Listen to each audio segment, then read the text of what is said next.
அன்பானவர்களே, கர்த்தருடைய நாமத்தில் உங்களை மகிழ்ச்சியோடு வாழ்த்துகிறேன். கர்த்தர் உங்களோடு இருப்பாராக, உங்களை ஆசீர்வதிப்பாராக. சீர்வருவோம், சிகரத்தொடுவோம். குறிப்பிட்ட ஒருத்தர் எங்கே வல்லமை முகாம்னாலும் ஓடி போயிடுவார். அவருடைய சபையில் அடிக்கடி வெளியூர்லேருந்து ஸ்பெஷல் ஸ்பீக்கர்ஸ் வருவாங்க. வருகிறவங்களும் சாதாரணமாக கிடையாது.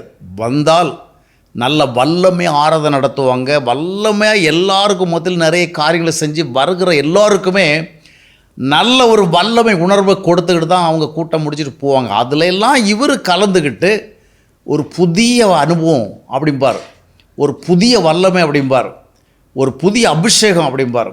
ஆக ஒவ்வொரு ஊழியக்காரங்க வர்றவெல்லாம் இவருக்கு ரொம்ப சந்தோஷமாக இருக்குங்க. இன்றைக்கி நம்ம ஒரு புதிய அனுபவத்தை பெற போகிறோம் அப்படிங்கிற மாதிரி ஒவ்வொரு முறையும் அவருக்குள்ள புதிய அனுபவம், புதிய வல்லமை, புதிய அபிஷேகம் அந்த மாதிரி நிறைய கிடைச்சிக்கிட்டே இருது. ஆனால் இவருடைய குடும்பத்துக்குள்ள இவராலே பெரிய பிரச்சனை. இவருடைய மனநிலையினால், இவருடைய குணநிலையினால், இவருடைய சுபாவத்தினால், இவருடைய வாழ்க்கை முறையினால் அந்த குடும்பத்துக்குள்ள மற்றவங்க ஆண்டவர்கிட்ட வர்றதுக்கே இவர் தடையாக மாறிட்டார். காரணம் என்னவென்றால், இவர் ஒவ்வொரு முறையும் வல்லமை அனுபவம் பெறுவார், அபிஷேக அனுபவம் பெறுவார். இன்றைக்கி நல்ல ஆவில் நிரம்பி ஆராதிக்க முடிஞ்சும்பார், நல்ல ஃபயராக இருந்தும்பார், எல்லாம் இருக்கும். ஆனால் சுபாவங்கள் மட்டும் வித்தியாசமாக இருக்கும். காரணம் என்னவென்றால், இன்றைக்கு நிறைய பேருடைய நிலைமை இதுதான். அநேகர் வல்லமையை பெறத்தான் ஆசைப்படுறாங்க. ஒரு அனுபவம் பெறணும், ஒரு அபிஷேகம் பெறணும், அந்த மாதிரி ஆசைப்படுறாங்க. ஆனால் முதலாவது நமக்கு என்ன தேவைன்னா, தேவ உறவு தேவை. தேவ உறவை நம்முடைய வாழ்வில் பெற்று அந்த உறவின் மூலமாக ஒரு வல்லமை நம்முடைய வாழ்வில் செயல்பட்டால்தான் அந்த வல்லமை வாழ்க்கையை மாற்றும். இன்றைக்கி நிறைய பேர் ஆராதனைகளில், கூட்டங்களில், விசேஷ ஊழியக்காரர்கள் வருகிறவல்ல தங்களிடத்தில் வல்லமை உணர்கிறாங்க. அப்போ அவங்களுக்குள்ள ரொம்ப மகிழ்ச்சி, ரொம்ப திருப்தி, நல்ல ஃபீல் பண்ணியிருக்கோம், நல்ல ஒரு அனுபவம் பெற்றிருக்கிறோம்.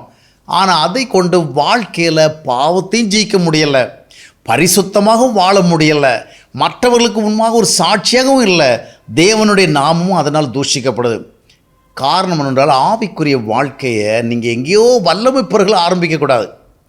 ஒரு புதிய அனுபவம்னு ஒவ்வொரு முறையும் நம்ம ஏதோ ஒரு பாடியில் ஒரு விதமான பரவச அனுபவத்தை பெறுகிறத விரும்பக்கூடாது. தேவன் தம்முடைய ஒரேபேரான குமாரனை நமக்காக தந்தருளி இவ்வளவாய் உலகத்தில் அன்பு கூர்ந்தார் சொல்லப்பட்டபடி அந்த ஆண்டவரை நமக்குள்ளே பெற்றுக்கொண்டு அந்த ஆண்டவருக்கு நம்முடைய வாழ்க்கையை ஒப்பு கொடுத்து அந்த ஆண்டவரோடு ஒரு ஐக்கியமாக இருப்பதற்கு தேவையான ஆவிக்குரியங்களை செய்து ஆண்டவரோடு பேசி ஆண்டவரிடத்தில் நம்முடைய காரியங்களை சொல்லி எந்தெந்த இடத்துல நம்ம குறைவாக இருக்கிறோம் அதையும் ஆண்டவர்கிட்ட சொல்லி எந்தெந்த இடத்துல இன்னும் நமக்கு அதிக கிருபை தேவைப்படுதோ அந்த கிருபை ஆண்டவர்கிட்ட சொல்லி ஆண்டவருக்கு பிரியமான ஒரு வாழ்க்கையை வாழ்வதன் மூலமாக அந்த தேவ உறவை அனுபவிக்கணும். அந்த மாதிரி அனுபவிச்சா அந்த உறவின் வல்லமை இருக்க பாருங்க, அது உங்களை சும்மா இருக்க விடாது. அது உங்களை பரிசுத்தமாக்கும், அது உங்கள் சுபாவங்களை மாற்றும், அது உங்களுடைய இயல்புகளை மாற்றினா உறவின் மூலம், தேவ உறவின் மூலமாக வருகிற வல்லமை தான் நம்மை பரிசுத்தமான ஒரு ஜீவிதத்துக்கு கொண்டு போகுது.